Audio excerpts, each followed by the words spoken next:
In the United Kingdom, and I assume elsewhere in the world, road crime could be considered a pretty serious issue. In fact, just driving itself could be considered a rather dangerous activity. In fact, road accidents are said to cause the UK economy £8 billion every year. In fact, between 1999 and 2010, 36,000 road deaths happened in the United Kingdom. And while many of these deaths were of an accidental nature, I think it's fair to say that a good chunk of these deaths and accidents was due to people using the roads inappropriately and illegally, such as drunk driving or joyriding. With these statistics in mind, I think the only logical conclusion that you can come from this is that we ban access to roads altogether.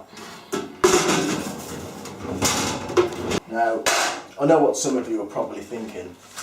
Sure, roads can be used for bad purposes, but the majority of road users use roads safely and in the manner required by current law, or at least to the best of their ability. Perhaps it would be more feasible to open opportunities to develop safer, alternative forms of transportation that are more difficult to abuse and slowly phase out road transportation than to make us all suffer the actions of a few.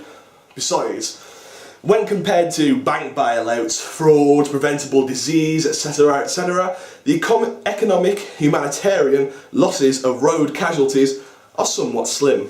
See, that's all well and good, but what you don't seem to grasp is that I'm calling for state intervention, which is, by definition, coercion. So, as you can see, I have a fucking gun. And while this does not render your argument invalid or fallacious, it does render it completely redundant. So, obviously enough, the whole argument was completely absurd, but it is an appropriate analogy to the government's current policy regarding the file-sharing website, ThePirateBay. But nobody can deny that the Pirate Bay is used by many of its users for illegal activities, just like buying Rizla can be used for smoking cannabis, as opposed to the safe and legal alternative, tobacco. However, the Pirate Bay is a great resource for sharing data perfectly legally, which is uploaded by the original author using a stable P2P format. Recently, it's been promoting artists that are willingly sharing their music on the website. Blocking access to the Pirate Bay will only inhibit the ability for content providers and artists to share their material and to expand, which is a direct attack on free market principles which allows our society, culture and economy to develop and prosper. Ultimately, the illegal use of the Pirate Bay shouldn't give the government the right to block internet access by any means. Firstly, because anyone of any sense realises that once you give the state an inch, it inevitably takes a mile or a light year, and we end up opening Pandora's box where it's okay to block internet freedoms in the future for other just causes. Secondly, it's also an extremely counterproductive and also... Secondly, it's an extremely lazy and also counterproductive method of attempting to solve the issue of data being illegally pirated. Rather than attacking the options, privacy and freedom of internet users, rather than attacking the freedom, options and privacy of internet users, normal internet users who are rather than attacking the freedom, options and privacy of normal internet users and making them adapt to these draconian measures to protect an industry that is clearly falling behind, we should instead force industry to adapt to changes in the market.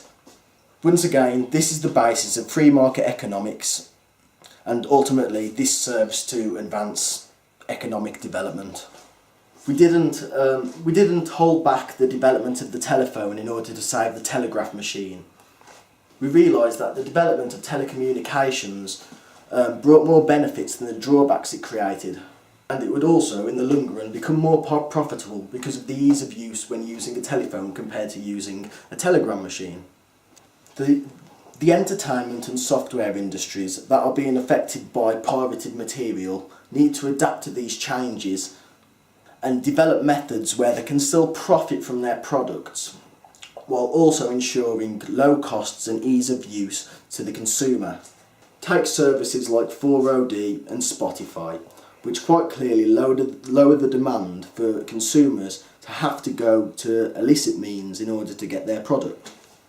This is more evidence that we live in a corporatist, fascistic state where feudalist principles take precedence over free market ideals.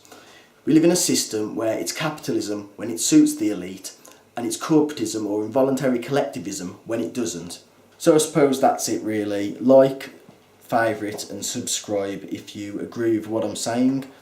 But most importantly, I want you to comment. I want to hear ways in which we can counter the forces that quite clearly want us to keep as far back in the dark ages as they physically can. I've left a string of letters in the description which, when entered into an address bar, could potentially, although not certainly, lead you to a mirror of the Pirate Bay, which is still working in the UK. Obviously, I wouldn't try to provide anything illegal or any illegal information, so as for now it really is just a random string of letters that you can use at your own discretion. I actually found a link which shared the same string of letters in a mainstream media source, so I doubt that it is illegal, but I'm just covering my own back.